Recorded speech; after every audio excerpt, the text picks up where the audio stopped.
এন্ডরুম এটা মানে ওরা কি বলার চেষ্টা করছে যে আমরা আসলে এনভিডিয়া থেকে জিপিইউ নিছি, জিপিইউ নিয়ে আমরা আমাদের এআই সিস্টেমকে এক্স্যাক্টলি যার যে একটা দেখার দরকার তাকে আমরা যেন প্রপারলি দেখাতে পারি সেটার জন্যই কাজ চলছে। যেমন ধরেন পডকাস্ট মাইক্রোফোন অনেক পছন্দ করি, আবার আমি ক্যামেরাও পছন্দ করি, আবার আমি খুব সুন্দর নর্থ এন্ডের কফিও পছন্দ করি। তিনজনই অ্যাড চালাচ্ছে, আমাকে আসলে কে টার্গেটিং করে পাবে এটার অনেক কিছুই ডিসাইড হতো অ্যাড কোয়ালিটির উপর। অ্যাডের একটা স্কোর দিত ওরা ক্রিয়েটিভের উপর দেখে, হুকের উপর ডিপেন্ড করে, এটা এআই দিয়ে বানানো কি না, অনেক কিছু দেখে ওরা ব্যাক এন্ডে যে ওকে আসলে এটা রেডি দেখানোর দরকার। তো এটা ওরা অটোমেটেড করার চেষ্টা করছে। কারণ কি, যেন একজন বিজনেস ওনার নিজে থেকে অনেক বেশি বুস্টিং করে অ্যাড চালাতে পারে এবং অনেক বেশি স্পেন্ড করতে পারে, ইভেন কোয়ার্টারলি যেন ওরা আরও বেশি রেভিনিউ পেতে পারে। এক্ষেত্রে আপনি কী করবেন? আমরা অনেকেই শুনছি creative is the new targeting.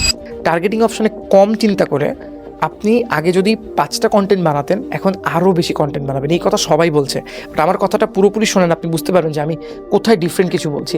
So আমরা এখন কী করছি, আমরা প্রত্যেকটা ফাউন্ডারকে বলছি, ভাই আপনার যদি আগে 100 টাকা বাজেট থাকতো ফেসবুকের, এখন আপনি 80 টাকা রাখেন, 20 টাকা এক্সট্রা আপনার কন্টেন্টের বাজেটে দেন, আপনি আমাকে 20টা হুক বানায় দেন। যেই 20টা হুক একটা আরেকটা চেয়ে ডিফারেন্ট হবে। যেমন ধরেন এই পডকাস্টের মাইক্রোফোনটা যদি আমি বেছি, আমি কি বলবো, best podcast microphone in town, বা এই পডকাস্টের মাইক্রোফোনে আপনার যদি কোনো কথা এলোমেলো হয় তবুও এটা এমনভাবে ক্যাপচার করবে যেন ভালো। ওকে, আপনি অনেক সময় কন্ডেন্সার মাইকের কথা বলেছেন, বাট রোড ব্র্যান্ডের বেস্ট মাইক্রোফোন আমার কাছে। সো বিভিন্ন হুক দিয়ে 3 সেকেন্ডের মধ্যে আমি একজনের আকর্ষণ ধরার চেষ্টা করছি।